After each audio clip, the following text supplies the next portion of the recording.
deeper waters. So what we've done for the lesson plan this week, and we think it is a terrific, interesting topic, we hope that you will find it so, is we've essentially focused in on the growing population of the world. We start out with some pictures here of the lights in the United States as they appear from outer space.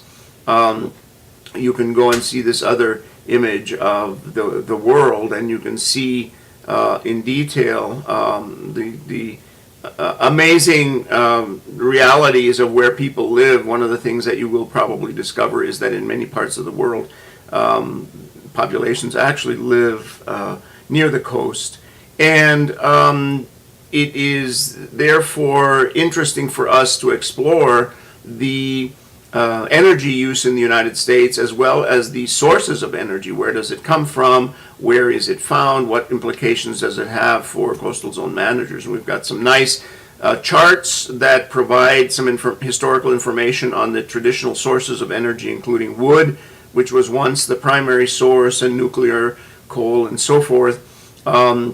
We have primary energy consumption, fossil fuels, as you can see here, being the single greatest.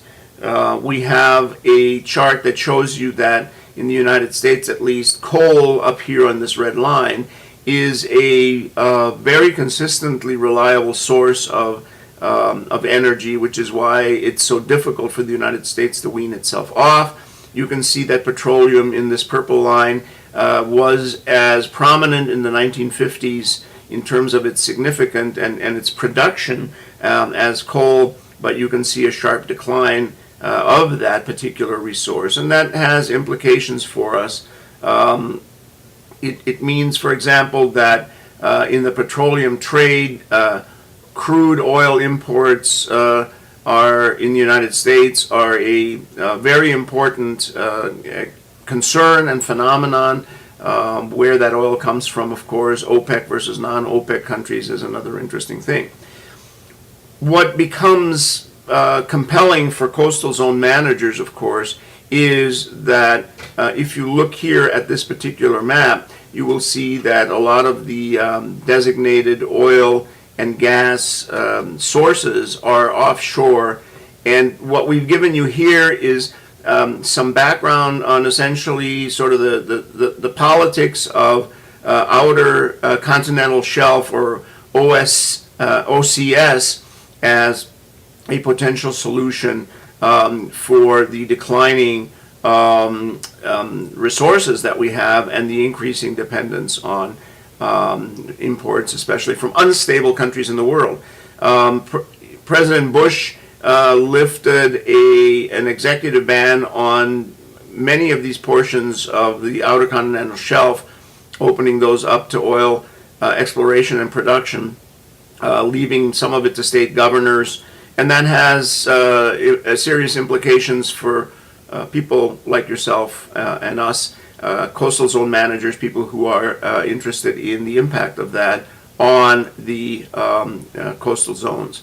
You can take a short look at President Bush's statement. You can read a little bit about the minerals management services of the Department of the Interior, because that is, of course, the the sort of central location where the policy debate and the politics of drill baby drill, as you recall, one of the themes of the 2008 presidential election was whether or not we should access these resources, including ones in Alaska and offshore, and the Republicans, and especially Governor Sarah Palin of Alaska, as well as John McCain and some others, including Newt Gingrich, one of the leaders of the Republicans in the United States, used that phrase, drill baby drill, as their motto, saying we need to go out there and get all that oil as much as we can.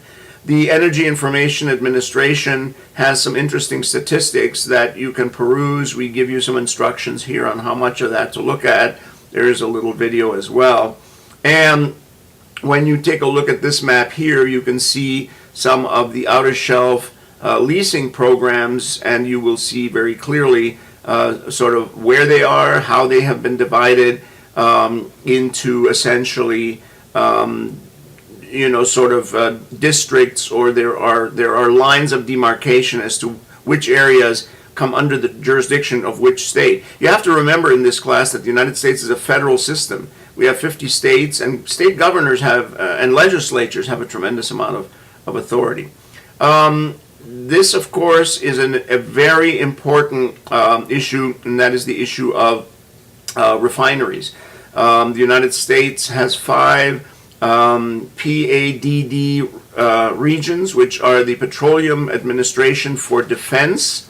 Those are a system the U.S. government used during World War II to administer oil allocation. And here we have a chart that shows you where refineries are located in the United States. You can see a huge concentration, as you probably know, in the Gulf area, some on the East Coast, a few also on the West Coast, and then some scattered throughout the United States. But as you know, there is a real interest and concern about the concentration here in the Gulf, especially if climate change brings greater storm conditions and more serious threats to basically the refineries, as well as the oil wells that are located in the Gulf of Mexico, in terms of supply, which could be disrupted, as well as the impact on the environment. You can see on this webpage, when you go to it, the monthly quantities of oil that are shipped, especially by water, by tanker or by barge, and that, of course, some of it is delivered by pipeline. But the impact of all of this on the environment, on pollution through oil spills and disruptions of the ecological systems, is very important and interesting. The National Petrochemical and Refiners Association annual report has some very interesting information, and we urge you to take a look at that. It talks about energy supply moratoriums, the chemical risk management policy, and some other things that are of direct impact and of direct importance to coastal zone managers.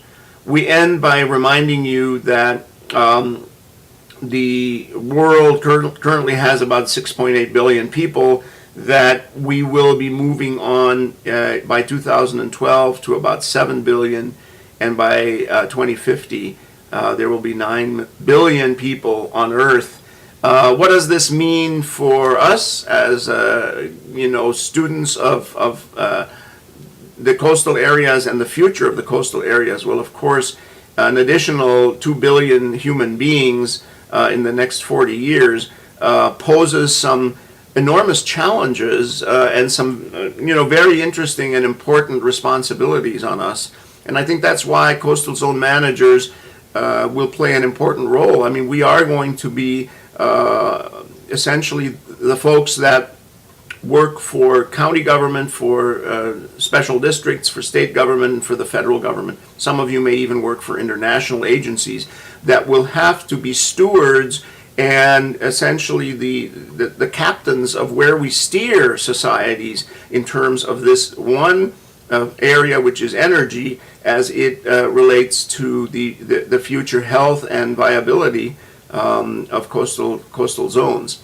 We will look at the international part of this, of course, later in the winter in the International Coastal Zone Management class. Here, you want to look at the United States, and that's the information we've given you. There are some other readings in this Unit 5 as well that you will see on the WebCT website, and we hope that you will find this all very interesting. Thanks a lot. See you back in WebCT. Don't forget to go there, folks. And I'm still enjoying your postings. Continue that. Argue with each other if you have to. What are the trade-offs in this case between oil production, the need for economic prosperity, for economic growth, and the trade-off to the environment and ecosystems? So those are some things that you might think about. See you later.